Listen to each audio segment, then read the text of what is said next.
Alright, so I've said on the previous videos I didn't want to teach you individual shots, but I've changed my mind. There's at least one exception at the moment. I want to show you how to throw a thrust, because with the Ultimate Fighter tournament we'll be fighting with different weapon forms, and quite often when I see people pick up a glaive or a thrusting weapon for the first time, they don't have much of a clue on how to use the thrust.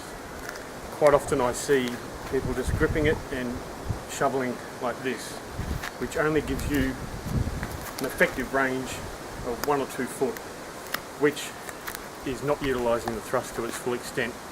So I have mentioned on the previous video about taking the step, going around the line, trying to get past the opponent's line. So I'm going to extrapolate on that in this video. So what you want to do first thing is look at what handed opponent you're facing. Now most people will be more comfortable, they'll pick it up right hand back, because that's how everyone plays pool or snooker generally, and that will be more comfortable. This is fine when you're facing a left-handed swordsman, because that is naturally how you get around the shield, but for most right-hand swordsmen you want to actually have the left hand back. Now this will feel a bit uncomfortable at first, but a bit of practice and you'll get there, and you really need to have that back because it allows you to get around behind the line, behind their shield, but also when their shots are coming in, it's the block like this. Right? If you're this way, it's much harder to get the block. You have to actually come further around. So first of all, it's reading what your opponent does and making sure you take the best stance for them.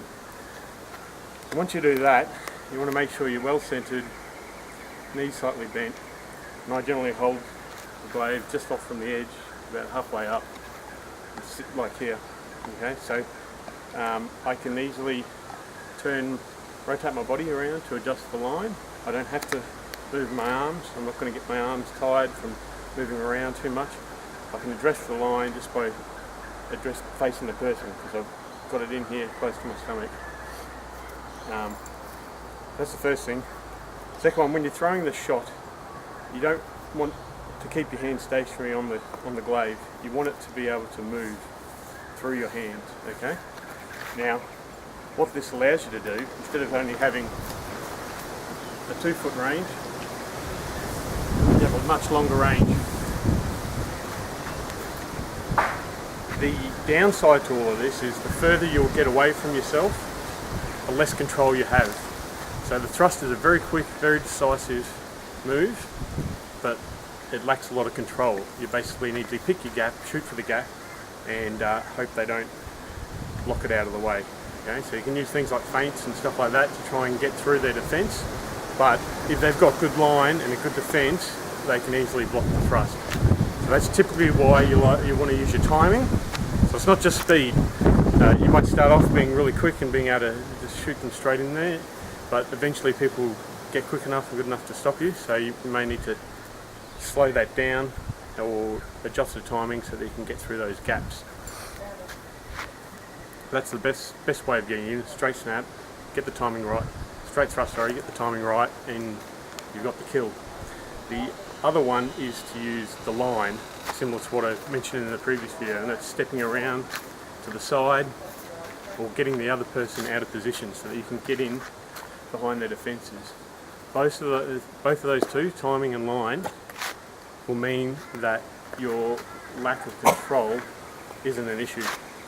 Okay, that's really important, because if you're outstretched like this, it's very easy for the opponent to knock the glaive offline and step in, and you can't recover quick enough. So that's where initiative and line comes into a basic thrust. So once again, you want to pull cue it through your hand. You don't want to grip it solid, and you want to wait for the timing or the line to make sure that you're in control of the fight and that the other person isn't. So that's the basics of the thrust. I just wanted to go through that. You can combine that with the other videos that I'm putting up there on how to combat different weapon forms.